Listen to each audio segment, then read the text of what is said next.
your memorable moment? I know you mentioned about the pediatric patient that you took care of, and still you were able to see that patient after 20 years. Aside from Yeah. those success stories, what are your most memorable moments? The one memorable moment I have was this. I mentioned about the cancer patient that they come for so many years. I have this young patient early in my career. He was young. He had osteosarcoma, and he's in and out of the hospital for a long time. And I think he died when he was 19, but we'd had him for like 5 years. He was in and out. And I just remember that every time he comes in, uh, most of the time, people try to take only 2 days at a time because it was a lot to handle. There are some cases, I don't know if MJ, you have that experience, that when patients come in and they're really, um, there's a lot to handle. Nurses try to even out the assignment, but it's like, okay, you take him for 2 days, I'll take him the next 2 days, something like that. So anyway, at one point, I just kind of said, I'll just take him anytime he come in. Um, and I just sat with him because he would be on the light, a lot. So I just finally sat with him when I worked night shift. Sat with him one night, and all he really needed, that's why he's in the light all the time, is company. He was like afraid and lonely in the room. His family was far away. So he would come to the hospital for 2 weeks, 3 weeks at a time. He would be there. Most of the time he was alone. The family will visit with him every weekend. But so when he's alone, he would be in the light.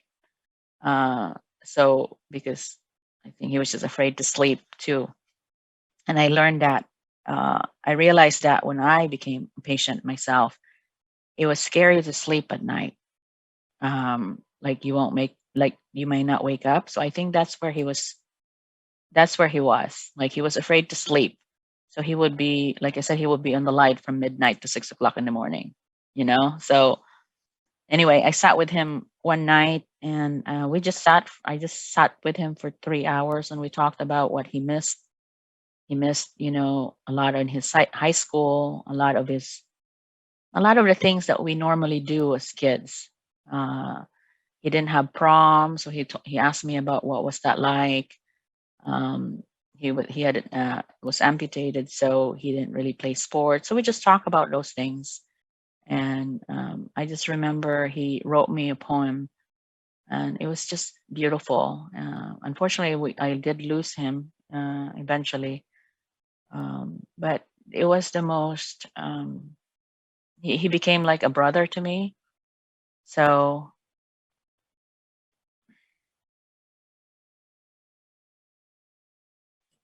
I know it's tough trying to remember and at the same time go through, I guess, that bond that you formed with him and still in the end losing him. so that was the most memorable because he was such a he was a good he was a good boy, and he didn't really have a lot. Like he wasn't able to enjoy life because he was sick when since he was 8, I think. So he was in and out of the hospital. Sorry.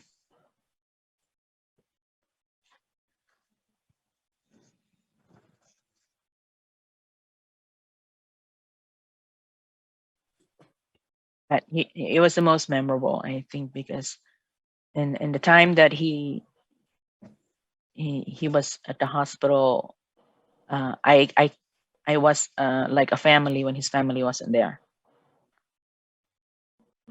or couldn't be there. Not that they didn't want to be there, they just couldn't because they lived far away, and he was in the hospital for many weeks.